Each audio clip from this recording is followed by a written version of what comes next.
ہے وزیر قانون پنجاب سے استعفیٰ مانگا جا رہا ہے اور کہا جا رہا ہے کہ وہ پیش ہو جائیں پیر صاحب کے سامنے کلمہ پڑھیں اور پھر اس کے بعد جو ہے وہ فیصلہ ہوگا. اگر آپ رانا ثناء اللہ کی جگہ ہوتے تو آپ پیر صاحب کے سامنے پیش ہو جاتے؟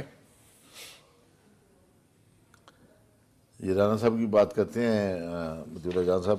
آپ نے اس پہلے سٹارٹنگ شو میں آپ نے ادیبیہ کی بات کی ہے. میں کوئی لمبی جوڑی اس پہ بات نہیں کرنے جا رہا، لیکن صرف ایک بات جو اٹارنی جنرل صاحب نے کی ہے، جو سابق اٹارنی جنرل جی ہمارے قریب ہیں کا قابل احترام ہے، انہوں نے ایک فقرے میں آپ کے تمام سوالوں کو جواب دے دیا ہے.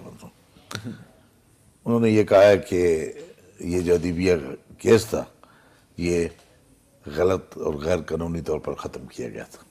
ٹھیک ہے، بات کلیئر ہے اس پہ. اس لیے اگر وہ غلط طریقے سے اور غیر قانونی طریقے سے اس کو ختم کیا ہے تو اس کا مطلب وہ کرائم جو ہے وہ بنیادی طور پر جو جرم ہے وہ زندہ ہے، اس کو ریاست جب چاہے ہاتھ ڈال سکتی ہے. اچھا، اور ریاست یا عدالت سیم تھنگ، وہ عدالت تو آج کل ریاست سیم تھنگ، عدالت ریاست کو ریپرزینٹ کرتی ہے نا. آپ نے مجھ سے کیا پوچھا کیا ہوا؟ میں نے کہا اگر رانا ثناء اللہ صاحب کو جو طلب کیا گیا ہے 3 دسمبر کو پیر صاحب نے، انہوں نے کہا ہے کہ سامنے پیش ہو جائے اور کلمہ پڑھے، تو اگر آپ رانا ثناء اللہ صاحب کی جگہ ہوتے آپ پیش ہو کے اپنے آپ کو مسلمان ثابت کرتے؟ میں ثابت کرے میں ہوں مسلمان.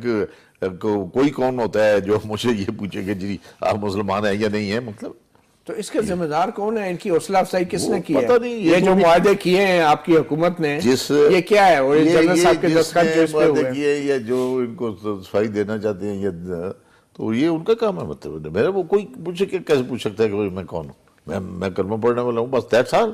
کوئی میری کوئی انکوائری یہ اللہ تعالیٰ نے کی ہے، بجاؤ اس سے پتہ کر کے آؤ یہ کیا ہے.